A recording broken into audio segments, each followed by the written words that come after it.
जय गुरु श्री गुरु भगवान की जय। वृषभादि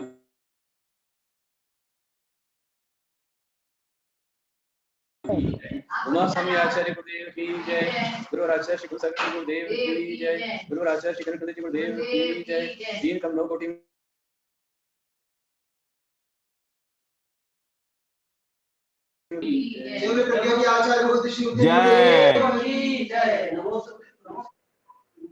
आइए हम सभी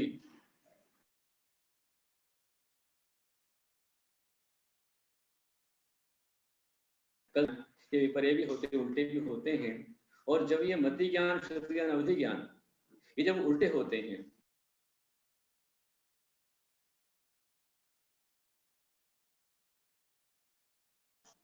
उसका सूत्र अगला आ रहा है।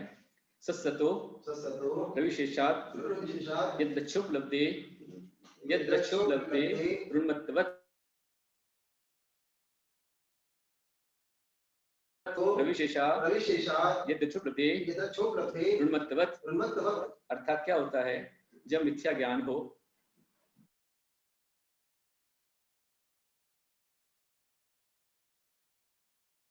तो इनके मिथ्या होने पर जो जीव है, समझने वाला ज्ञाता है, वह सत असत पदार्थ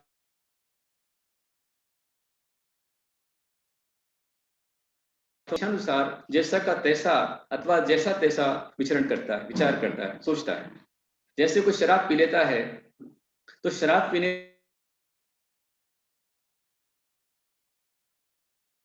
अपनी माँ को अपनी पत्नी समझने लगता है और अपनी पत्नी को अपनी माँ समझने लगता है, तो ये उल्टा हो गया। और कई बार ऐसा भी होता है कि शराब के नशे में माँ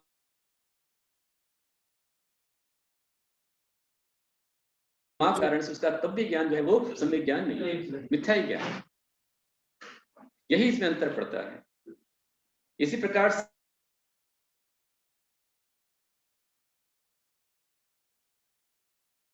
से पर तो मिथ्या होने पर व्यक्ति मनमाने विकल्प करता है। कई वो शरीर को जीव समझ बैठता है, कोई शरीर को जीव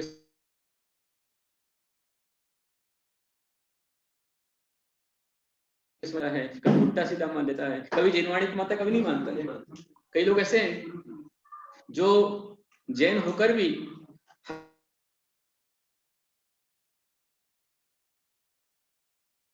हम अभिषेक हुआ तो अभिषेक में हम पंचामृत तो मानते हैं पर फूल नहीं मानते।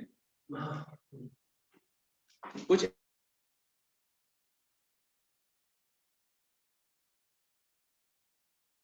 स्त्री अभिषेक नहीं चलता, ऐसे लोग हैं। आपने देखा है यहाँ पंचामृत होगा पर स्त्री नहीं करेंगे। कहीं पर लिखा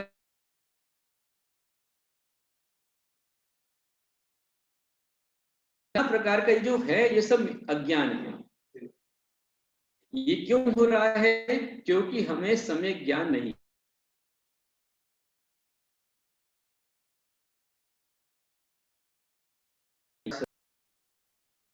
सत्तो रविशेषा यद्रक्षोपलब्धि उन्मत्तवत्, ये सूत्र है।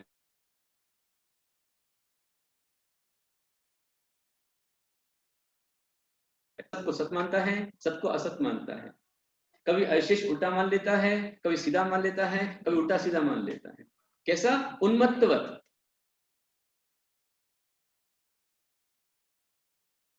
कुछ तो ही बोलेगा, दिमाग पे से यदि कंट्रोल गया उसका तो कुछ भी होगा, कुछ भी कहेगा। स्मृति चली गई अथवा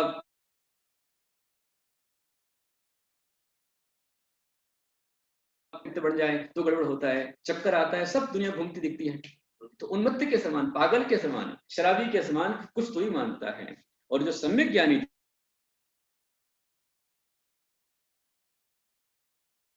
वो सम्यक ज्ञानी जीव को जीव ही मानता है, अजीव को अजीव मानता है, और जो जैसा द्रव्य उसको वैसा ही मानता है। वो ये जानता है कि भले मैं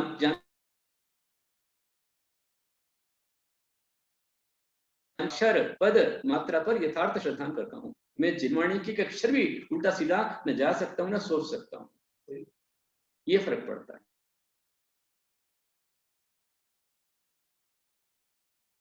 प्रमाण नए अधिगम, मतलब प्रमाण के द्वारा और नयों के द्वारा अधिगम अर्थात ज्ञान होता है। तो इतनी देर तक अभी जो है लगभग 32 सूत्र तक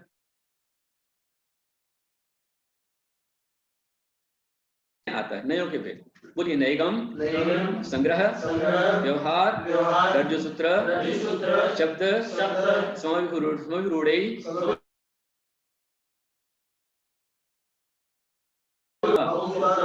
फिर से नैगम, संग्रह, व्यवहार, रज्जु सूत्र, समविरूढ़,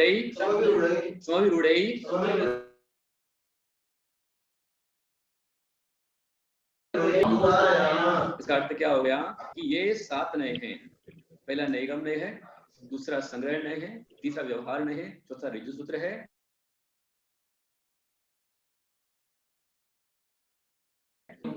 ये 7 नय हैं। इन 7 नयों के माध्यम से भी, इन 7 नयों के द्वारा हमें लोक व्यवहार का ज्ञान होता है, हमें जनागम का ज्ञान होता है। 7 नए हैं। ये 7 नए आपके जीवन के व्यवहार को चलाने के लिए आपके प्रैक्टिकल काम में आ रहे हैं और ये एक दूसरे से लगे हुए हैं।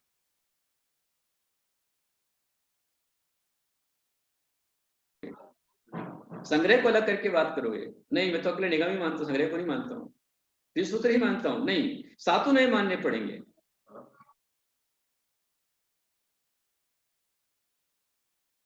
दूसरे का हेतु है, जैसे हम रहे तो उसका हेतु वो संग्रह का हेतु बन जाएगा, संग्रह व्यवहार का हेतु बन जाएगा, व्यवहार ऋजु सूत्र का हेतु बन जाएगा। हमें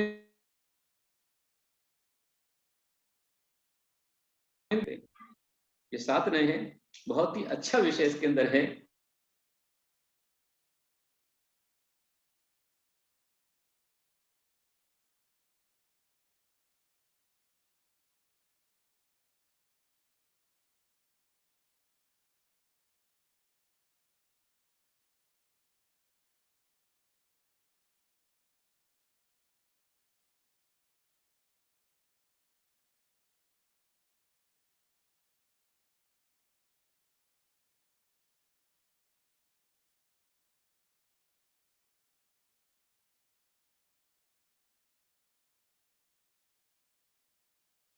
शुद्ध करोगे, थाली सजाओगे, उसके बाद मंदिर जाओगे, लेकिन संकल्प मात्र।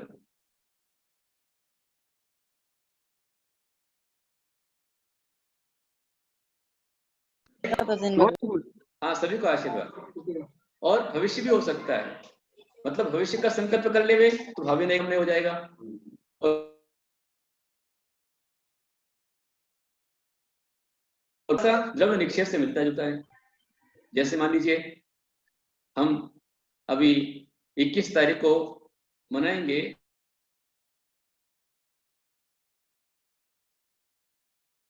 जी का समाधि दिवस है, तो क्या आज समाधि हुई थी उनकी? लेकिन ये भूत को वर्तमान में ग्रहण कर रहा है। इसी प्रकार से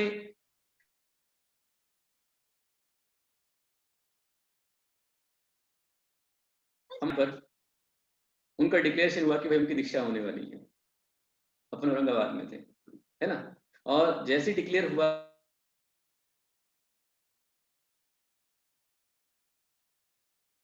हमारे दोनों शिलक जी, उनकी दीक्षा का तय हुआ तो औरंगाबाद सब जगह पर कॉलोनी में उनका गोद भराई शुरू हो गई। हमारे इतने सालों तक मंत्री थे पर किसी ने मंत्री होने, और जिस दिन तय हो कि हाँ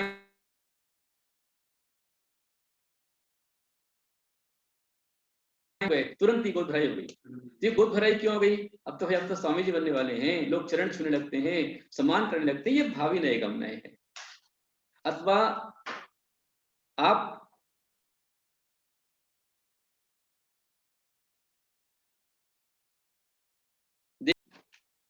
रोग का हो गया, बात पक्की हो गई, तो आप लोग तुरंत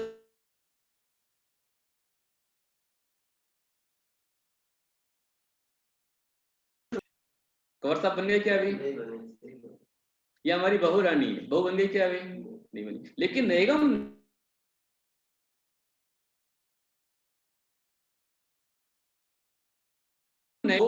संकल्प मात्र में ग्रहण करने वाला वो नएगम नहीं होता है।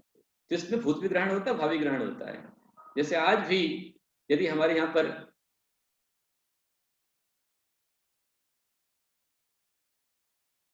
राष्ट्रपति प्रतिभा पाटिल जी आई हैं या प्रधानमंत्री मनमोहन सिंह जी आए हुए हैं, बोले पूर्व है पर राष्ट्रपति शब्द तो है। हाँ पूर्व है, लेकिन राष्ट्रपति सम्मान मिलेगा, उनको सुरक्षा मिलेगी,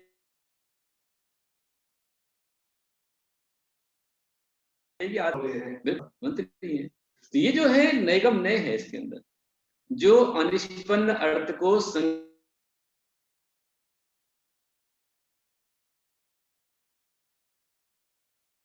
इसमें भूत भी चलेगा और भावी चलेगा, दोनों चलेंगे।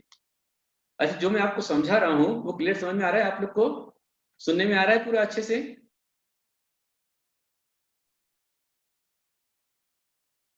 जी आ रहे गुरुदेव, आ रहे गुरुदेव, अच्छा आ रहा है। ठीक है, बोलो जिनवाणी माता की जय। नमोस्तु गुरुदेव, नमोस्तु गुरुदेव।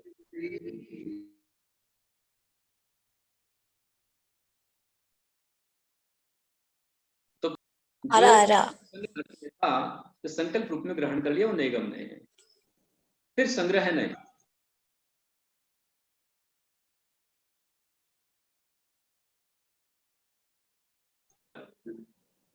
तो द्रव्य क्या है? भूतकाल में था, वर्तमान में है, भविष्य में भी रहेगा, द्रव्य ग्रहण कर लिया।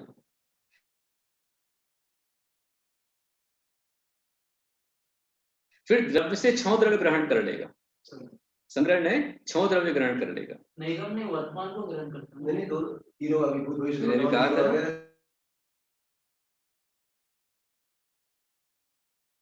भूत नैगम नहीं बोलते, भावी नैगम नहीं बोलते। तो भूत और भावी को जो अनिष्पन्न अर्थ में संकल्प मात्र ग्रहण करता है उसको नैगम नहीं कहते हैं, उसमें दोनों चीजें आ जाती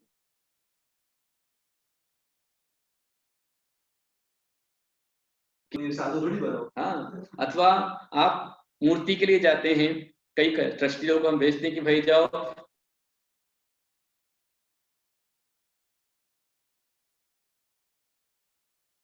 तो पाषाण को देखा, होता है वो कि हाँ ऐसी मूर्ति बनना है, तुरंत उसकी शिला की पूजा होती है, शिला पूजा, जो क्या ये भावी नैगम नहीं है।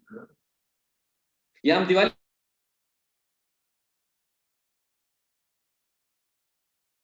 किसी की हम पुण्यतिथि मना रहे हैं, ये भूत नैगम नहीं है। किसी का हम बर्थडे मना रहे हैं, भूत नैगम नहीं है। आज इसका बर्थडे, तो आज बर्थडे क्या, आपने 1 तारीख को मेरा जन्मदिन मनाया,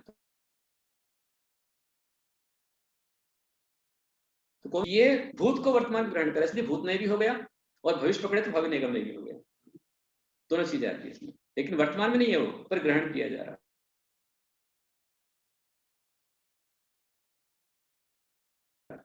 जो भूत नैगम नय से प्राप्त हुआ है उसमें संग्रहण करने वाला संग्रह नहीं होता है, जहां पर परस्पर में जाति का अविरोध ना हो, विरोध ना हो।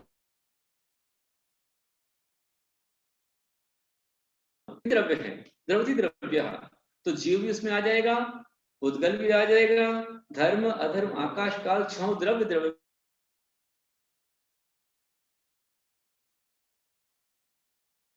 ये संग्रहण से ग्रहण हुए। जैसे आपने यदि कहा कि आचार्य संध्या अर्घण रूपामति स्वाहा,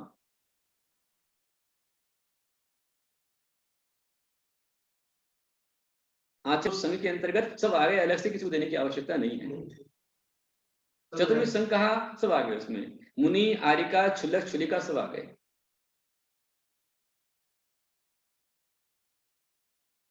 इसके अंदर आ गए। जैसे आपने कहा भाई कि भोजन की थाली ले आओ, तो भोजन की थाली में बहु को संग्रह ने कुशल होना चाहिए, क्या कि थाली लेके नहीं आना, दाल भी होगी, सब्जी भी होगी, चटनी पापड़ सब होगा। हमारे चंदू पाटनेरी वाले भैया जो है, उन्होंने एक औरंगाबाद का एक नगर था,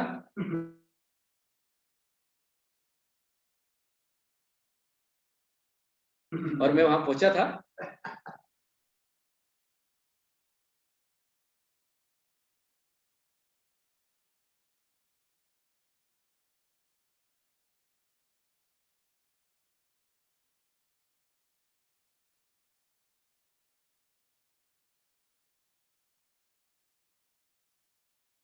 का ढेर है, ये चावल का ढेर है, ये दाल का ढेर है, तो व्यवहार कर दिया उसने। तो उसमें जहां आएगा, जैसे फल ग्रहण किए, बगीचा कहा तो बगीचे में सारे वृक्ष आ गए, या फल गए तो सारे फल आ गए। फिर सारे फलों के अंदर यदि आपने कहा आम, तो फिर आम जाति जितने फल है वही आएंगे उसमें। व्यवहार नय में जहां आपने फल में से आम को अलग किया तो आम व्यवहार नय से अलग हो गया। कैसे अलग हो गया? और उसमें अंदर एप्पल नहीं आएगा, केला नहीं आएगा, अमरूद नहीं आएगा, आम आएगा। लेकिन आम के अंदर भी अभी इसमें तोतापुरी है, दशहरी है, केसर है, चूसमी है, बादाम है, दंगड़ा है, नीला है, जो भी है, रत्नागिरी है, वो सारे आम अभी इसमें आ रहे हैं। समझ में आ रहा है आपको? नैगम, संग्रह, व्यवहार। व्यवहार के बाद में ऋजु सूत्र ने, जैसे मैं द्रव्य की बात कर रहा हूं, द्रव्य ये नैगम नय का विषय बन गया। फिर संग्रह ने 6 द्रव्य ग्रहण कर लिए, व्यवहार नय ने उसने अलग अलग कर दिए, जीव अजीव अलग कर दिया, मूर्ति का मूर्ति अलग कर दिया। यदि उसने कहा जीव द्रव्य तो उसमें 5 अजीव द्रव्य अलग हो गए, जीव अलग हो गया। और यदि हम व्यवहार नय से बात करते हैं अमूर्तिक द्रव्य, तो अमूर्तिक द्रव्य के अंतर्गत एक पुद्गल अलग हो जाएगा, बाकी जीव, धर्म, अधर्म, आकाश, काल, ये सब जो है आपके अमूर्तिक में आ जाएंगे। समझ में आ रहा है? फिर कहा शुद्ध अमूर्तिक द्रव्य, तो उसमें फिर आपके जो है सिद्ध जीव ही आ सकते हैं, और साथ में शुद्ध अमूर्तिक द्रव्य के अंतर्गत धर्म, अधर्म, आकाश और काल आएगा। आपको समझ में आ रहा है ना? नैगम, संग्रह, व्यवहार। व्यवहार का ऋजु सूत्र, मैंने द्रव्य की बात की, तो ऋजु सूत्र नय, ऋजु सूत्र नय जो है वह एक वर्तमान पर्याय को ग्रहण करता है। सामने जो है उसको, सामने जो है, जैसे वह जब से मेरा जन्म हुआ है तब से मुझे मनुष्य रूप में ग्रहण करता है। हम कौन सी गति के जीव हैं? तो मनुष्य गति के जीव हैं। हमारा कौन सा कर्म चल रहा है? तो मनुष्य आयु कर्म चल रहा है। समझ में आ रही बात? ऋजु सूत्र नय हो गए। फिर जो द्रव्य है उसको नाम देने वाला होता है शब्द नय। कोई ना कोई सार्थक संज्ञा के साथ में नाम दिया जाता है। जैसे शब्द दिया द्रव्य को जीव, तो जीता था, जी रहा है, आगे जिएगा सो जीव। या जिसमें चेतना है सो चैतन्य, जिसमें चेतना नहीं है वो अचेतन, जिसमें स्पर्श रस गंध वर्ण है वो पुद्गल, जिसमें ये चारों नहीं है वो अमूर्तिक, जिसमें चारों है वो मूर्तिक। पूर्णगल वाला है तो पुद्गल, गति हेतु वाला है तो धर्म द्रव्य, स्थिति हेतु वाला है तो अधर्म द्रव्य, अवगाहना देने वाला है तो आकाश द्रव्य। परिवर्तन अनुसार टाइम आदि शब्दों को, मतलब द्रव्य को नाम देने वाला कौन हो गया? शब्द नय। शब्द नय आपकी व्याकरण सिखाता है, बोलचाल की भाषा सिखाता है। जैसे मैंने यदि कहा कि आप भगवान आत्मा हैं, तो भगवान आत्मा जो है ये मैंने आपको शब्द दिया है, तो ये गलत नहीं है। क्यों गलत नहीं है? क्योंकि आप में सब में भगवत सत्ता है। यदि यह जीव, इसको योग्य द्रव्य, क्षेत्र, काल भाव मिल जाए, योग्य द्रव्य मतलब उत्तम सेनन हो, योग्य क्षेत्र मतलब चौथा का विदय आदि क्षेत्र हो, भरत कर्म भूमि हो, योग काल चौथा काल हो, और योग्य भाव उत्तम सेनन हो, और परम पवित्र वैराग्य के परिणाम हो, तो ऐसा कोई भी जीव जो है चारों कर्मों का हाथ का नाश करके अरहंत सिद्ध बन सकता है। तो हम सब में भगवान बनने की शक्ति है। मैं भगवान आत्मा हूं, तो मुझ में शक्ति है और मुझे अपनी शक्ति को अभिव्यक्त करना है। मैंने कहा आप संसारी हैं, तो हैं क्योंकि आप संसरण कर रहे हैं, संसरण आपका चल रहा है। कर्म साता का उदय आया तो आप यदि उल्टा भी कर ले सीधा हो जाता है। साता का उदय हो, जहर भी आपको पच जाएगा। हमारे डॉक्टर साहब जानते हैं कि जिस समय साता का थोड़ा उदय हो तो हल्की फुल्की गोली में बुखार ठीक हो जाता है, और जब तीव्र असाता का उदय होता है तो जो दवाएं ठीक करती है वही दवाएं जाकर के रिएक्शन करने लगती है। डॉक्टर साहब दवाएं बंद करो, अब बॉडी रिस्पॉन्स नहीं दे रही है। क्या हो गया? आयु कर्म निकट आ गया, असाता कर्म तीव्र हो गया, है ना। तो आप संसरण कर रहे हैं, हम संसरण कर रहे हैं, संसारी है। ऐसे जो आपको द्रव्य को शब्द देता है वो शब्द नहीं कहलाता है। फिर समभिरूढ़ नहीं कहता है कि आपको भले से आप कुछ भी कर रहे हैं, जैसे अभी आप पढ़ रहे हैं लेकिन पढ़ते हुए भी आपको डॉक्टर साहब कहा जा रहा है। डॉक्टर कब है? जब चिकित्सा करे तब डॉक्टर है, पर कहीं भी डॉक्टर साहब, ठीक है, समभिरूढ़ नहीं हो गया। समभिरूढ़ नहीं है। जैसे अभी हम चलते हैं तो गौ शब्द आता है। गौ किसे कहते हैं? नहीं, जो गच्छति थी गौ, जो चलने वाली है वो सब गाय है। तो हिरण भी गाय है, बैल भी गाय है, भैंस भी गाय है, मैं भी गाय हूं, आप भी गाय हो, जो चले सो गाय। परंतु आज समीर रूढ़ी से जो है, जो दूध देने वाली है, जिसके 4 थन हैं, 4 पैर हैं, उसको गाय आज कहा जाता है। समीर रूढ़ नहीं। पंडित जी जब पंडिताई करे सो पंडित जी है, परंतु एवरी टाइम पंडित जी बोल रहे हैं। ये समीर रूढ़ नहीं, गलत नहीं, सही है ये भी। अभी मैं आपको पढ़ा रहा हूं तो मैं आचार्य हूं, जब मैं आहार करूंगा तो मैं भिक्षुक हो जाऊंगा, लेकिन तो भी आप बोलते हैं आचार्य भगवान को आहार दो। जब मैं मौन हूं तो मुनि हूं, जब मैं पढ़ रहा हूं तो मैं शिष्य हूं। यदि मेरे गुरु पढ़ाएं, मैं पढ़ रहा हूं तो मैं शिष्य हूं, आपको पढ़ा रहा हूं तो मैं आचार्य हूं। तो स्वामी रूढ़ नए जो है आप मेरे को 24 घंटे आचार्य कह रहा है कि नहीं। अब जैसे आचार्य शांत सागर जी, वो आज कहां पर है? स्वर्ग में देव पर्याय में है, पर हम क्या बोल रहे हैं? आचार्य शांत सागर जी। तो स्वामी रूढ़ नए से ग्रहण किया जाता है, ठीक है। इसी प्रकार से उसके बाद में आता है एवं भूत। तो एवं भूत नए जो है, यह नए जो जिस क्रिया से परिणत है उसको उस रूप ही ग्रहण करता है। समझ में आ रही है? जैसे जब पूजा करे तब पुजारी, जब चिकित्सा करे तब डॉक्टर, जब पढ़ाए तब अध्यापक, जब पढ़े तब शिष्य, छात्र, विद्यार्थी। जो जिस क्रिया से परिणत है उसको उस रूप ही ग्रहण करने वाला एवं भूत नय होता है। समझ में आ रहा है? एवं भूत मतलब ऐसा ही हो, एवं इसी प्रकार, भूत मतलब होना चाहिए, तब वो स्वीकार करेगा। जो जिस स्थिति में है उसको वैसे ही मानना, वही अरिहंत थी अरिहंती, आचार्य का आचार्य बैठा। जब मैं पंचाचार का पालन करूं तो ही आचरण हूं मैं। एवं भूत का अर्थ यह हो गया, जैसे अभी आप पढ़ रहे हैं तो वो आपको डॉक्टर नहीं बोलेगा, आपको बोलेगा आप शिक्षक, आप शिष्य हो, आप पढ़ रहे हो। चंदू भैया व्यापारी नहीं है, अभी दुकान पे बैठा है लेकिन पढ़ रहा है, इसलिए अभी शिष्य है वो। हाँ, शिक्षा आपकी मतलब जिज्ञासु विद्यार्थी है।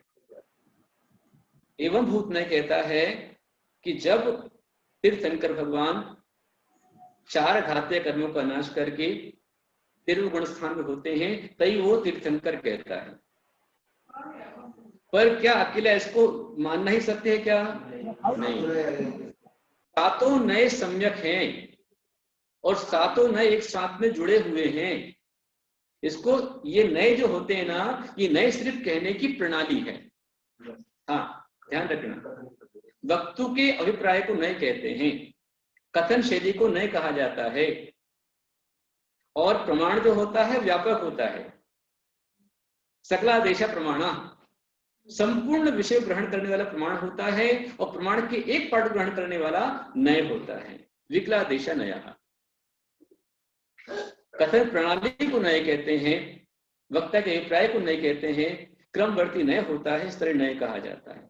नय हमें कुशल पारंगत बनाता है, व्यवहार कुशल बनाता है। जैसे मैंने एवंभूत की बात कही, तो नयगम छूटा हुआ है क्या? नहीं। इसमें नयगम, संग्रह, व्यवहार, ये 3 नए द्रव्यार्थिक नय में आ जाते हैं। और ऋजु सूत्र, शब्द, संफ्रुट एवं भूत, ये परार्थिक नय में आ जाते हैं। 7वां नय एवं भूत नय है। एवं भूत, 7वां नय कौन सा? एवं भूत नय है। देखो, मैं आपसे कह रहा था कि जैसे एवं भूत नय कहता है कि जब तीर्थंकर भगवान अरहंत अवस्था में हो, समुद्र में विराजमान हो, धर्म का प्रवर्तन करे, तभी तीर्थंकर। तीर्थम करोति यह तीर्थंकरः, ये एवं भूत कहता है। पर नैगम नय भी सम्यक है।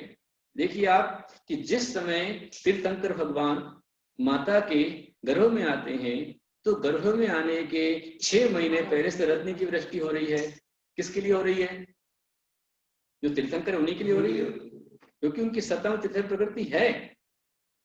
जैसे सूर्योदय होता है, सूर्योदय होने के कम से कम 1 घंटे पहले से पौ फटने लगती है, उजाला हो जाता है, लालिमा खिलने लगती है, अंधेरा छटने लगता है, उजाला बढ़ने लगता है। उसकी बहुत देर बाद सूर्य आता है कि नहीं? तो नैगम नय भगवान गर्भ में हो, लेकिन तीर्थंकर प्रकृति यदि सत्ता में है, तो उसको वो तीर्थंकर स्वीकार करता है। नैगम नय, नैगम नय दीक्षार्थी को साधु रूप में स्वीकार करता है, पर एवंभूत नय होता नहीं। जब दीक्षा हुई तभी वो साधु है। तो ये जो नय हैं,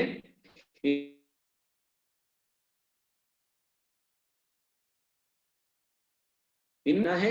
और नय को कौन सी बात किस नय से कही है, यदि हमने कभी कोई झगड़ा नहीं होगा, हमारा ज्ञान सम्यक ज्ञान रहेगा। जैसे मैं आपसे पूछता हूं कि बताइए कौन खाता है? जीव खाता है या शरीर खाता है? बताओ, जीव खाता है या शरीर खाता है? शरीर। शरीर को चलाने के लिए जीव खाता है गुरुदेव, शरीर को चलाने के लिए जीव खाता है। थोड़ा समझ गए, थोड़े समझ गए अनुभव भैया, थोड़ा समझ गए आप। नहीं तो जनरली क्या बोलते हैं, कौन खा रहा है? शरीर खा रहा है। लेकिन शरीर यदि खाता होता तो जो मुर्दा है, शव है, वो भी खाना चाहिए। खाता है क्या? नहीं खाता है। शरीर के माध्यम से जीव खा रहा, मतलब खाने वाला कौन हो गया? जीव हो गया। खाने वाला कौन है? इसलिए जब जीव खा रहा है, तो जो खाएगा जीव, जितना खाएगा, यदि जीव अच्छा खाएगा तो उसको पापबंध कम होगा। और अवश्य खाएगा, शराब पिएगा, मांसाहार करेगा या जमनीकंद खाएगा, तो अनंत काय खाने पर महान पाप का बंध होगा। किसको बंध होगा? जीव को होगा। खाने वाला कौन है? जीव है। किसके माध्यम से? शरीर के माध्यम से। यदि आप कहो अकेले कि जीव खा रहा है, तो सिद्ध भगवान खा के दिखलाओ। सिद्ध भगवान नहीं खाते, इसलिए जीव भी नहीं खा रहा है। शरीर खा रहा है तो मुर्दा नहीं खा रहा है। तो कौन खा रहा है? शरीर के माध्यम से जीव खा रहा है। भूख किसे लगी है? किसको भूख लगी? शरीर को? नहीं, भूख तो जीव को लगी है। क्योंकि असाता वेदनी कर्म, सुधा वेदनी कर्म किसका है? जीव का है, शरीर का? जीव का है। जीव ने सुधा वेदनी कर्म को बांधा है और वो कर्मोदय में आया है, इसलिए आपको भूख लग रही है। खाने को देख के आपको भूख लग जाती है। तो ये जीव ही खाने वाला, किसके माध्यम से? शरीर के माध्यम से खाने वाला है। ये ज्ञान किससे होता है? ये नयों से होता है। मैंने आपसे कहा कि आप सिद्ध हैं, आप शुद्ध हैं, तो किससे अपेक्षा है? आप निश्चय नय से आप सिद्ध हैं। द्रव्यार्थिक नय से आप सिद्ध, आपके अंदर सत्ता शक्ति है। आप में सिद्धत्व नाम का गुण जो है वो द्रव्यार्थिक नय से आप में सत्ता में है। लेकिन आप अपने आप को अभी सिद्ध समझ लेवे कि आपका भ्रम होगा। अभी तो आप संसारी हैं, अभी आप क्रोधी हैं, मानी हैं, मायावी हैं, लोभी हैं। इसलिए जब प्रतिक्रमण करते हैं और जब सामायिक करते हैं तो सामायिक के अंदर आता है मैं क्रोधी नहीं हूं, मैं मानी नहीं हूं, मैं मायावी नहीं, मैं लोभी नहीं हूं, आता ही नहीं आता। सामायिक पाठ में ये आता है कि मैं भगवान आत्मा हूं, मैं क्रोधी नहीं हूं, क्रोध करना मेरा स्वभाव नहीं है, मान करना मेरा स्वभाव नहीं है, मायाचारी स्वभाव नहीं, लोभ मेरा स्वभाव नहीं। संसार में इस तरह ही आता है।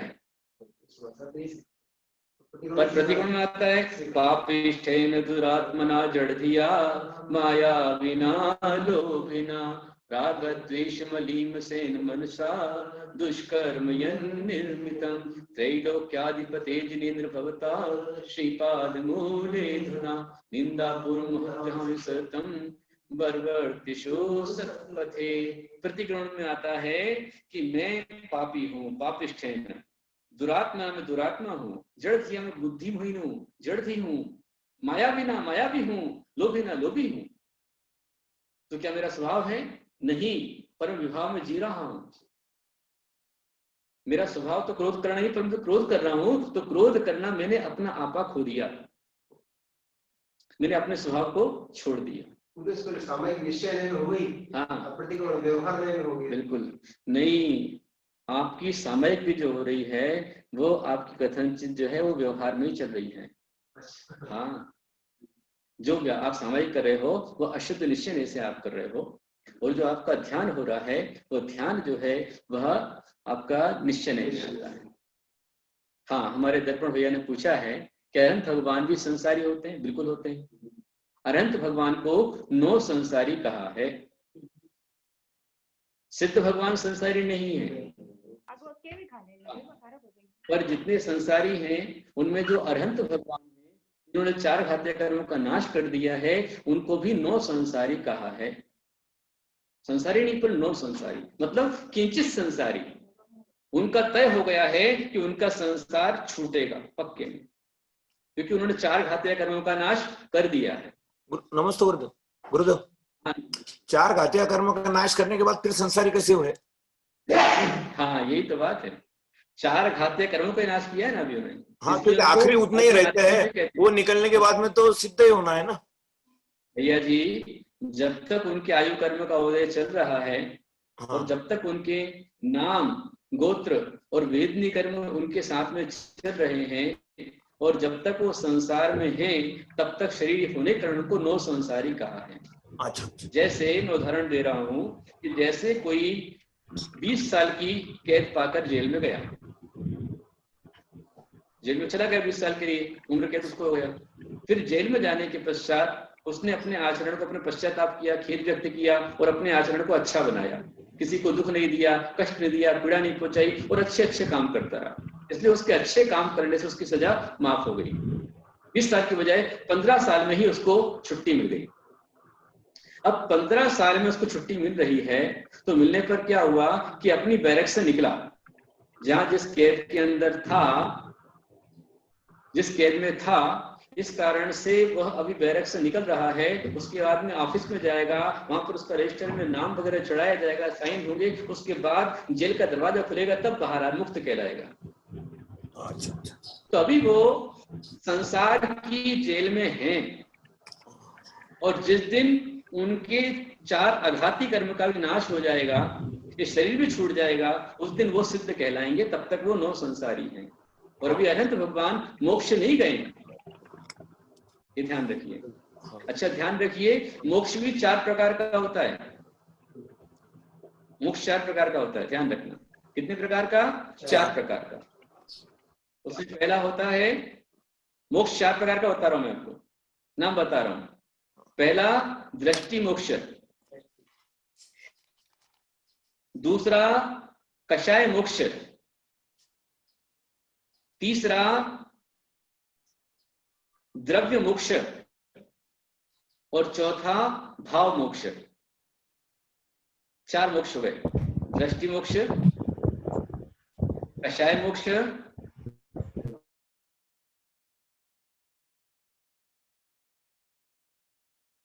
दृष्टि मोक्ष अर्थात क्या है? जिन्होंने दर्शन मोहिनी की 7 प्रकृतियों का क्षय करके क्षय समृद्धि को प्राप्त किया है, उनका दृष्टि मोक्ष हो गया। नोट कर लेना ध्यान से। नमस्ते गुरुदेव, फिर से बताइएगा गुरुदेव। फिर से बताओ। दृष्टि मोह का फिर से अच्छा, मैं परिभाषा। बता रहा हूँ। जी, हमारे दर्पण भैया पटना से सुन रहे हैं, स्वाध्याय करें, अच्छी बात है। मुझे बहुत खुशी है कि मैं तत्वार्थ सूत्र लेकर बैठा हूँ और काफी समय से मुझे भक्त लोग निवेदन कर रहे थे, लगभग मार्च से लोगों का निवेदन आ रहा था कि गुरुदेव आप जो है जूम मीटिंग के माध्यम से पढ़ाइए, क्लास दीजिए, प्रवचन दीजिए, पर नेट कनेक्टिविटी ना होने कारण से मैं थोड़ा संकोच कर रहा था। फिर अभी हमारे जो सांसद चंद्रकांत जी खैरे हैं, उनका बहुत बड़ा योगदान रहा। डॉक्टर सतीश जी लोहाड़े यहाँ पर आए 20 जुलाई को और उन्होंने कहा कि गुरुदेव आप कुछ पढ़ाइए। तो मैंने कहा कैसे पढ़ाऊं, पढ़ाने के लिए नेट चाहिए। तो उन्होंने तुरंत डॉक्टर सतीश लोहाड़े जी ने चंद्रकांत खेरे जी को फोन किया और चंद्रकांत खेरे जी ने तुरंत जियो ऑफिस को फोन किया और वहां से थोड़ी कनेक्टिविटी फ्रीक्वेंसी बढ़ गई, इसलिए आपको पढ़ने मिल रहा है। तो इसमें उन सबका योगदान है। मेरा दर्पण भैया को आशीर्वाद, डॉक्टर सतीश लोहाड़े जी को आशीर्वाद, चंद्रकांत खेरे जी को आशीर्वाद और आप सबको आशीर्वाद कि आप वो सब ले रहे हैं। ये भी अभी यज्ञ चल रहा है अपना। कौन सा यज्ञ चल रहा है? ज्ञान यज्ञ चल रहा है। इस ज्ञान यज्ञ में हम अपने अज्ञान अंधकार की आहुति दे रहे हैं। तो 4 प्रकार का मोक्ष होता है, नोट कर लेंगे। 4 प्रकार का मोक्ष होता है। अभी हमारे विजय भैया ने पूछा है कि निश्चय नए क्या है और व्यवहार नए क्या है। बहुत सारे लोग सुन रहे हैं, हमारी स्मिता जी भी सुन रही हैं नागपुर से, संतोष जी की मिसेस स्मिता जी पेंडारी, और काफी लोग सुन रहे हैं। बहुत अच्छा लग रहा है। आप सभी पूर्णतः सुखी और स्वस्थ रहें, आनंद में रहे। अभी परसों ही, कल ही स्मिता पेंडारी जी की ओर से महामृत्युंजय विधान यहाँ पर हुआ है, संतोष जी की ओर से। स्मिता जी को मेरा बहुत सारा आशीर्वाद। आपका पूरा परिवार स्वस्थ और सुखी निरोगी रहे, मेरा बहुत सारा आशीर्वाद। सुनिए आप, 4 प्रकार का मोक्ष। उसमें पहला होता है दृष्टि मोक्ष। नोट कर लें, दृष्टि मोक्ष। सुनने में आ रहा है आपको? दृष्टि मोक्ष तो अच्छे से सुन पा रहे हो तो बस्तर भैया अथवा धीरज उसको टाइप चैट में डाल सकते हैं। दृष्टि मोक्ष, दृष्टि मोक्ष। फिर दूसरा होता है नंबर 2 कषाय मोक्ष। कषाय मोक्ष नंबर 2। नंबर 3 द्रव्य मोक्ष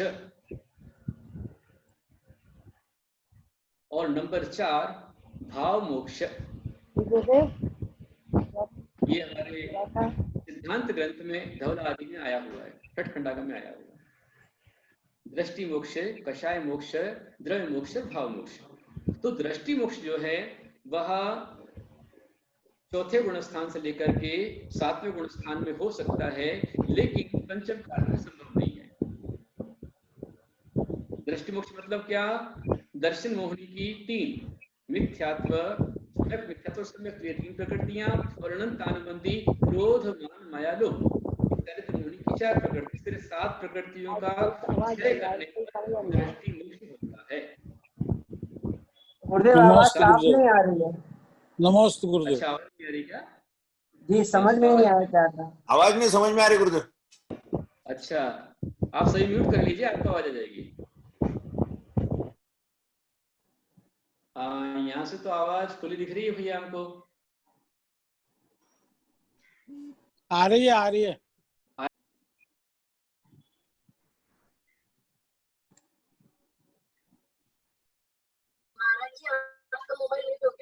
दृष्टि मोक्ष, कषाय मोक्ष, द्रव्य मोक्ष और भाव मोक्ष। उसमें दृष्टि मोक्ष कहां पर होता है? तो चौथे गुण स्थान से लेकर के 7वें गुण स्थान में दर्शन मोहिनी की 3 और चरित्र मोहिनी की 4, इन 7 प्रकृतियों का जो क्षय करता है उसके दृष्टि मोक्ष होता है।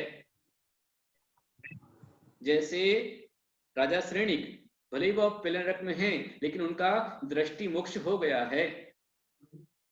क्षयिक समय दृष्टि जो भी है उनका दृष्टि मोक्ष हो गया है।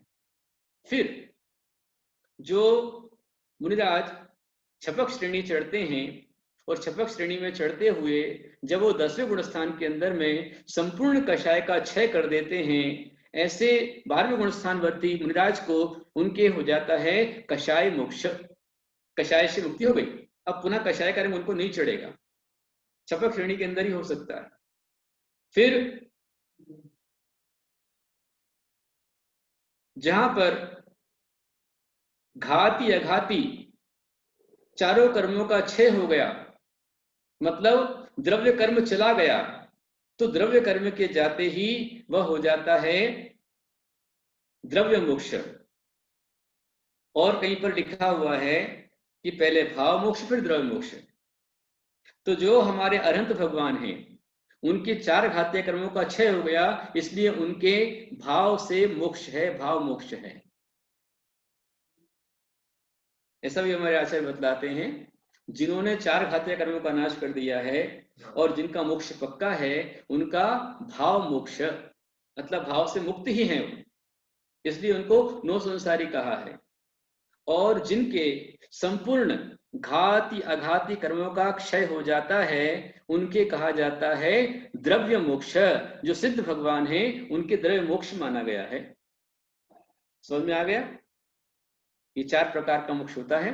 इस प्रकार से आप सभी ने बहुत अच्छे मनोयोग से तत्वार्थ मोक्ष शास्त्र के पहले अध्याय को पढ़ा, बहुत अच्छा आपने अध्ययन किया। अब अपना कल से दूसरा अध्याय प्रारंभ होगा।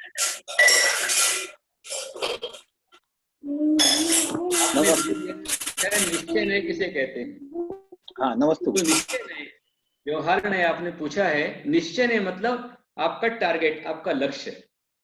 निश्चय मतलब एक दृढ़ संकल्प आपका हो गया। निश्चय ने आपकी जो शुद्ध अवस्था है उसको ग्रहण करता है। जैसे आपने निश्चय किया कि मुझे छत पर जाना है, छत पर जाना है, ये आपका जो लक्ष्य बना ये निश्चय हो गया। फिर छत पर जाने के लिए जो आप कदम कदम बढ़े, सीढ़ी सीढ़ी चढ़े, ये व्यवहार नय हो गया। आपने लक्ष्य बनाया कि मुझे तत्वार्थ सूत्र पढ़ना है, ये आपका निश्चय हो गया। फिर निश्चय के लिए आपने मोबाइल को ऑन किया, मोबाइल को ऑन करके आपने मीटिंग आईडी डाला, आपने पासवर्ड डाला, आपने अनम्यूट किया, आपने ओपन किया, ये व्यवहार तब जाकर आपको पढ़ने मिला। इसी प्रकार से मैं सिद्ध में भगवान बनूंगा, मुझे भगवान बनना है, मुझे अरहंत सिद्ध बनना है, मुझे शुद्ध बनना है, इस प्रकार का लक्ष्य यही निश्चय है। और जो ऐसी अवस्था को बताए वो निश्चय नहीं है। जो हमारी सिद्ध अवस्था को, शुद्ध अवस्था को बतलाता है वो निश्चय नहीं है। यदि मैं कह रहा हूं कि आप सिद्ध और शुद्ध हैं, तो आप निश्चय नहीं से आप सिद्ध और शुद्ध हैं, और व्यवहार नहीं से आप कर्म करते, आप संसारी हैं। तो आप में दोनों चीजें हैं, आप संसारी भी हैं और आप सिद्ध और शुद्ध भी। जैसे आप पिता भी हैं, आप पुत्र भी हैं, आप भाई भी हैं, आप मामा भी हैं, आप पिता भी हैं, आप पति भी हैं, आप दादा भी हैं, आप नाना भी हैं। आप में अनेक धर्म हैं। जो अनेक धर्म जिसके अंदर है उसे कहते हैं अनेकांत।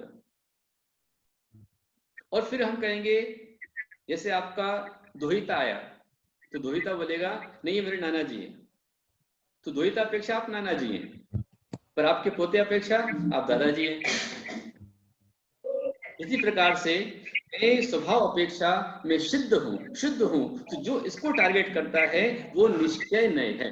समझ में आया आपको विजय भैया? समझ में आ गया? हाँ, बहुत सारा आशीर्वाद। और किसी की जिज्ञासा हो तो आप नोट कर ले। हाँ बोलिए। कषाय मोक्ष किसे कहेंगे गुरुदेव? कषाय, जहाँ कषाय से मुक्ति हो जाए, जिस समय आपकी 25 कषाय चली जाए उसको कषाय मोक्ष कहते हैं। अनंतानुबंधी 4, अप्रत्याख्यान 4, प्रत्याख्यान 4, संज्वलन 4।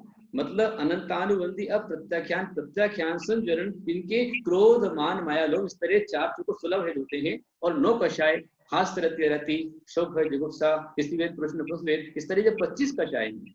16 और 9 25। तो जब 25 कषायों से मुक्त हो जाता है उसे कषाय मोक्ष कहते हैं। तो ये जो कषाय मोक्ष होता है ये 10वें गुणस्थान को पार करके, सुष संप्रदाय को पार करके ये 12वें गुणस्थान में कषाय मोक्ष बताया है। समझ में आ गया? तो ये तो इसमें दर्शनावरणी कर्म नहीं आता ना? हाँ, ये दर्शनावरणी कर्म नहीं आता है, 28 में से खाली ये 25 ही आएंगे। नहीं नहीं नहीं, इसमें जहां पर आपने मोहिनी कर्म पकड़ लिया तो मोहिनी कर्म से सारे को पकड़ लेना आप उसके अंदर, क्योंकि जो दर्शन मोहिनी की 3 है वो तो पहले 6 करके आ चुके हैं। हाँ, तभी तो सहायक समय बने। अच्छा, इसमें वो 3 करना है, वो 3 और ये 25 ऐसे 28 टोटल पे मोहिनी कर्म। मोहिनी के 28 प्रकट 6 करने पर उसके कषाय मोक्ष होता है, ये पकड़ लेना। हाँ, अनंत म्हणते गाते अगाते सज्वलन और नो कषाय।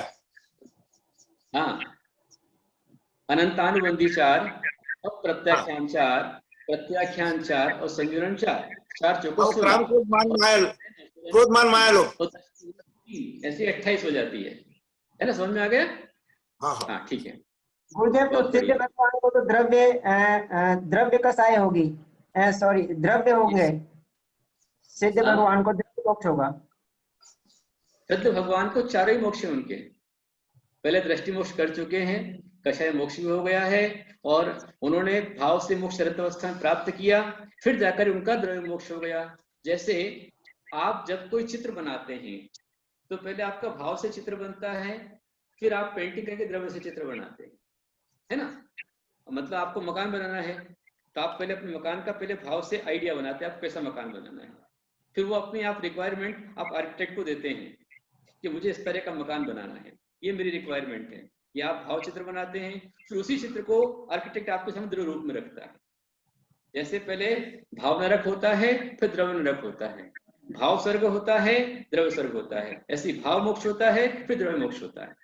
जैसे जो जीव यहाँ नारकी परिणामों से युक्त है, तीव्र क्रोध करे, तीव्र मान करे, मायाचारी करे, लोभ करे, तो उसके पहले भाव नरक हो जाता है। और जब वो भाव नरक करता है तभी कर्मों का बंध करता है और फिर द्रव्य से नरक में जाता है ना? इस तरह से होता है भावाश्रव द्रव्याश्रव, भाव बंध द्रव्य बंध, भाव संवर द्रव्य संवर, भाव निर्जरा द्रव्य निर्जरा, भाव मोक्ष द्रव्य मोक्ष, इस तरह से चलता है। ये द्रव्य संग्रह में आपके लिए आता है। अरिहंत भगवान को सिर्फ भाव मोक्ष होंगे? बिल्कुल, इस अपेक्षा अरिहंत भगवान को पहले भाव मोक्ष हो गया है और सिद्ध भगवान की द्रव्य मोक्ष हो गया है, इस तरह हो जाएगा। ठीक है जी, नमस्ते। बहुत हो गया, अच्छे प्रश्न किए आप लोगों ने, बहुत बड़ी जिज्ञासा रखी, सबको मेरा बहुत सारा आशीर्वाद। अच्छा लगा आप लोग ले रहे हैं। नमस्ते बोलते, नमस्ते नमस्ते। अच्छा ये बताइए, जो आप पढ़ रहे हैं अपने नमस्ते गुरुदेव, नमस्ते गुरुदेव, नमस्ते गुरुदेव।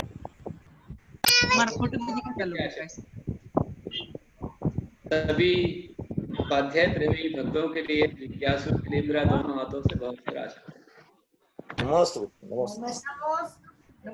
हाँ, मैं ये पूछ रहा हूँ कि सवेरे तो प्रवचन होता है, तब प्रवचन में रोज प्रश्न मंच होता है, इसी प्रकार से क्या आप चाहेंगे, आपकी इच्छा है क्या जो हमने आपको पढ़ाया है इसका एग्जाम आप दीजिए, इसके प्रश्न उत्तर आप एग्जाम दे सकते हैं क्या? तैयार हो तो लेने को तैयार है। एक मिनट सब लोग अपना माइक बंद रखें, गुरुदेव कुछ बोल रहे हैं उसको ध्यान से सुने, सब लोग माइक बंद रखें और जो गुरुदेव बोल रहे हैं उसको सुने। क्या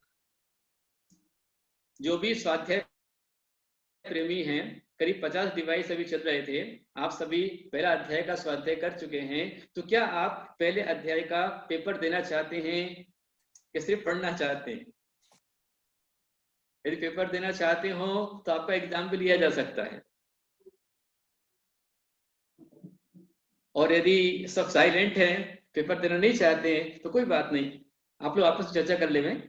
हाँ, are you interested to give exam, ये हमारे प्रश्न दिया है, हमारे बच्चों ने लिख करके भेजा है, तो आप यदि चाहते हैं ऑनलाइन एग्जाम देना होगा, हाँ ऑनलाइन ही, आपको क्वेश्चन आएंगे, आपको ऑब्जेक्टिव आएंगे, उसमें आपको राइट करना है, जिसका पूरे 100 हो गए उसको बढ़िया लकी ड्रा के माध्यम से वही इनाम वगैरह मिल सकता है उसके अंदर। आप अपना हैंड रेज कर सकते हैं, करेंगे? हमें पता चल जाएगा कि कितने लोग आपने चैट interested में हैं। हिंट दे दिया। अच्छा, हमारे पुणे से विजय भैया, सभी लोग, रानी जैन, रंजन जैन, सभी लोग बोल रहे हैं, अच्छी बात है। हाँ, और ध्यान दीजिए आप सभी, अपना अपना सभी आप भेज दीजिए। कल सैटरडे है, कल का मेरा प्रवचन का सवेरे का विषय है जोश में संभालो होश। जोश में होश को संभाल के रखिए। और क्यों होते हैं महारोग, कारण और निवारण, इस पर विशेष प्रवचन कल सवेरे 9:40 में रहेगा। तो आप सभी उस प्रवचन का लाभ लीजिए। और परसों संडे को, रविवार को चंद्र षष्ठी विधान किया जाएगा, सभी रोग निवारण का विधान होगा। तो आप सभी रोग निवारण हेतु उस विधान में शामिल हों। एक मैसेज आप लोग के व्हाट्सएप पर आ चुका है, तो आप अभिषेक, शांतधारा, विधान, पूजन, स्वतंत्र आदि जो भी बनना चाहते हैं उसमें पुण्य संचय कर सकते हैं। उस दिन आपका 9 तारीख 9 अगस्त को प्रातः 7 बजे से अपना शुरू हो जाएगा। लाइव भगवान का अभिषेक दिखलाया जाएगा और अभिषेक के पश्चात भगवान का विधान संपन्न होगा। तो आप शामिल हो और पुण्य कल जरूर आप नियम से उस कल के प्रवचन को जरूर सुने। और यदि आपको प्रवचन में आनंद आ रहा है, यदि आपने मुझे गुरु माना है और आप मेरे शिष्य हैं, तो आपको एक छोटा सा काम करना है कि आपको अपने जितने फ्रेंड सर्कल हैं उनको सभी को फोर्सली आप उनको मैसेज दे करके सबको कल के प्रवचन से जोड़ दीजिए। क्योंकि कल का विषय ऐसा है, क्यों होते हैं महारोग। तो ये महारोग के निवारण के लिए एक विशेष प्रवचन होगा, उसका कारण और निवारण आपको बताया जाएगा। तो आप सभी कल के प्रवचन में पूरे परिवार के साथ बैठे, एक दूसरे को जोड़ करके बैठे और सभी उसका पूरा पूरा लाभ लें। सभी को मेरा बहुत सारा आशीर्वाद। हाँ मिंटी भैया, कोई सूचना आपकी? हाँ, कल गुरुदेव का 9 बजे प्रवचन होगा और कल का जो प्रवचन है वो बहुत ही स्पेशल होने वाला है, जिसमें कल का विषय है कि महामारी से कैसे बचे और होश में ना खोए जोश में ना खोए होश। ऐसे कल 2 विषय पे गुरुदेव प्रवचन करने वाले हैं। और साथ में ही परसों संडे के दिन यहाँ पर चंदन षष्ठी व्रत विधान एवं पूजा होने वाली है। तो उसमें सौदम इंद्र की जो राशि है वो 21,000 रुपए रखी है। एवं जो भी यहाँ पर अभिषेक होता है। आपकी आवाज नहीं आ रही अभी। आपके सभी के व्हाट्सएप पर चंद्र षष्ठी विधान की पुस्तक आ जाएगी, तो आप मोबाइल पर आराम से विधान पढ़ सकते हैं और अपने अपने घरों में शुद्ध द्रव्य लेकर के, शुद्ध कपड़े पहन करके, पूजन की ड्रेस पहन करके आप तैयार रहें। उस विधान में 56 अर्घ्य चढ़ते हैं। आप जो चढ़ाना चाहें, अकेले चावल से आप कर सकते हैं अथवा फल है, रत्न है, जो भी लेकर आप बैठ करके चढ़ाइए। और चढ़ाने के पश्चात जो सामान है, तो अपने यहाँ पर जो काम वाली बाई आती है या कोई मालिन वगैरह आती है, उसको आप दे सकते हैं। तो मेरा आप सभी से आह्वान है कि आप सभी महान भाव कल के परसों के विधान में अवश्य बैठकर पुण्य संचय करें। अभी आप यहाँ पर देख रहे हैं कि पूरा संघ यहाँ बैठा हुआ है। मुनिश्री विमल गुप्त जी, मुनिश्री विनय गुप्त जी, आरिका आस्था सी माता जी, शुल्लक धर्म गुप्त जी, शुल्लक शांति गुप्त जी, शुल्लिका धनुषी माता जी, शुल्लिका तीर्थशी माता जी और मैं, पूरा संघ यहाँ बैठा है। और हमारे साथ में आप सब बैठकर स्वाध्याय कर रहे हैं। और वहाँ बाहर मुन्नी भाई, भारती वगैरह सब बैठे हुए हैं। तो जो भी आप यहाँ पर बैठे हैं, सबको मेरा बहुत सारा आशीर्वाद। ये हमारे धर्मतीर्थ का आपने भावना व्यक्त की है कि देना है, तो हम लोग आपस में धर्मतीर्थ परिवार चर्चा करके आपके लिए क्वेश्चन पेपर आपको ऑनलाइन देंगे। उसमें आप प्रश्नों का उत्तर दे सकते हैं। उसकी मैं आपको डेट बतला दूंगा, करेंगे, आपके लिए होगा। मेरा सभी के लिए बहुत सारा आशीर्वाद। अभी आप धर्मतीर्थ को देख रहे हैं, धर्मतीर्थ का पहाड़, यहाँ के झूले और खिलौने, पूरा बगीचा, ये सब दिखलाया जा रहा है। हमारे ललित भैया वहां पर दिखा रहे हैं जहां आपने शिलान्यास किया था मंदिर के स्थान पर, कोरोना ने सब रोक दिया है और वहां पर एक तालाब बन के तैयार हो गया है।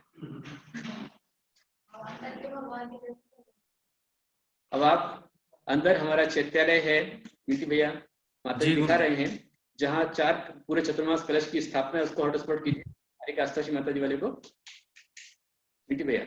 जी गुरुदेव जी। हरिका आस्था माता जी को हॉटस्पॉट करें। तो देखें आप, संजय चैत्यालय, भगवान शांतिनाथ जी का चैत्यालय वहां पर है और 4 कलश वहां पर हैं। पूरे चतुर्मास के कलशों की स्थापना हुई है। बहुत सारे पुण्यार्जन परिवार हैं जिन्होंने जंगल में बैठे साधुओं के लिए चतुर्मास में अपना पुण्यार्जन देने का सौभाग्य प्राप्त किया है। देखिए आप कल्पतरु शांतिनाथ जी, बाहुबली भगवान, आचार्य महावीर कीर्ति गुरुदेव और जिनवाणी माता विराजमान, देव शास्त्र गुरु तीनों चैत्यालय विराजमान है। उनका दर्शन आपको दिया जा रहा है, उनका लाभ लीजिए। और साथ में वहां पर 4 कलशों की स्थापना है। चतुर्मास के विशेष 22 कलश रखे हुए हैं, वो कलश भी आपको दिखाए जा रहे हैं। हमारे बहुत सारे परिवार हैं उसमें। गिरीश जी रिटलाई से हैं, संजीव जी मुंबई से हैं, जवेरी जी, ऐसे काफी लोग हैं जिन्होंने कलश लिए हुए हैं। तो उनके पुण्य योग से हम लोग यहाँ 4 महीने चतुर्मास में रह रहे हैं। अभी 21 दिन 15 दिन का आहार दान हमारे डॉक्टर अशोक जी शैला जी लोहाड़ इनके द्वारा चल रहा है और आशीष जैन बीड़ इनके द्वारा चल रहा है। इस प्रकार से कुछ परिवारों ने 15-15 दिन का आहार दान भी अपनी ओर से किया है। देखिए आप कलश आपको दिखलाई दे रहे हैं मुख्य स्क्रीन पर, बीच में शांतिनाथ भगवान विराजमान हैं और इंद्रों के ऊपर कलश रखे हुए हैं। कुछ कलश थोड़े से बाकी हैं, जो भी लेना चाहें वो संपर्क कर सकते हैं। कल के विशेष हमारे परसों के अंदर रहेंगे, तो आप सभी लाभ लीजिए और चतुर्मास का पुण्य संचय कीजिए। और भी कुछ परिवारों ने अपनी ओर से 15 दिन का आहार दान बोला हुआ है, तो आप सब वहां बैठे हुए हैं, लेकिन यहाँ पर अपनी ओर से आहार दान देकर के आप पुण्य का संचय करिए। मुख्य कलश हमारा चतुर्मास का है, जो कि रिपी से गिरीश जैन प्रीति जैन परिवार है, उनके द्वारा ये चतुर्मास का मेन कलश रखा गया है। जिन्होंने भी पुण्य संचय किया सभी का आशीर्वाद। ये हुमचा पद्मावती माता आप देख रहे हैं, हुमचा वाली माता, जो हुमचा से आई हुई पद्मावती माता, ये यहाँ पर विराजमान है, जो स्वयं संकेत देकर के यहाँ पर आई हुई हैं। भट्टारे जी को संकेत उन्होंने दिया और मेरे सामने ही 3 फूल गिरे वहां पर, और ये माता पद्मावती वहां से आई हुई हैं। और आज सुबह जो भैरव पद्मावती माता 24 भुजा वाली सबसे बड़ी है, उनके पास से भी ऑटोमेटिक 5 फूल ऑटोमेटिक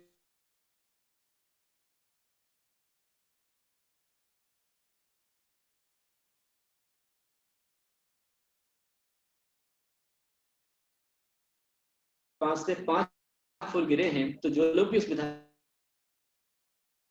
में शामिल होंगे, अभिषेक करेंगे, अर्घ्य चढ़ाएंगे, देखिए जो विधान होना है उसमें आप सौदामित्र बन सकते हैं, या जो औषधि द्रव्य भगवान का विषय होगा तो उसमें आप जुड़ सकते हैं, या महाशांतिरा करा सकते हैं, या जो 56 अर्घ्य चढ़ाए जाएंगे तो अपने अपनी ओर से आप कर सकते हैं। एक फोल्डर आपके व्हाट्सएप पर आ जाएगा, दलित परिवार बहुत अच्छी व्यवस्था चल रही है, तो उसमें आप समझ कर अपनी शक्ति अनुसार आप उस पुण्य संचय करें। अवश्य में रोग निवारण हेतु वहाँ जिनवाणी माता विराजमान है, हमारे शिल बाबा जी मुस्कुरा रहे हैं, धर्मगुप्त जी कितने उनके देखो सुंदर से दांत दिख रहे हैं उनके मुस्कुराते हुए।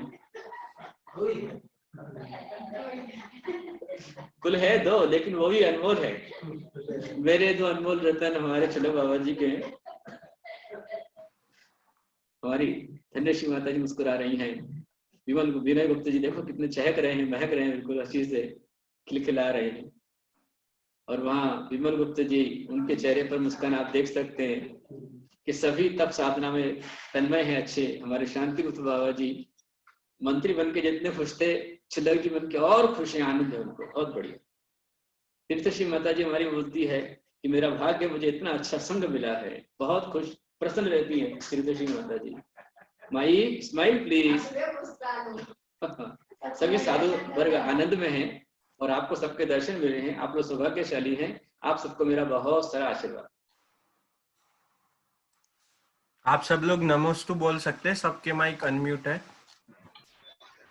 नमोस्तु गुरुदेव, नमोस्तु गुरुदेव, वंदे माता जी, वंदे माता जी, वंदे माता जी, वंदे माता जी, वंदे माता जी, नमस्ते गुरुदेव, वंदामी। देखिए यहाँ पर सौदामित्र की राशि 21,000 है और महामस्तकाभिषेक कलश की राशि सिर्फ 1100 रुपए रखी गई है। जिस भी महानुभाव को दूध अभिषेक, शक्कर अभिषेक या सर्वसदी अभिषेक कराना है तो वो दिए गए नंबर पे या मुझसे भी संपर्क कर सकते हैं, उनका वो कलश बुक हो जाएगा।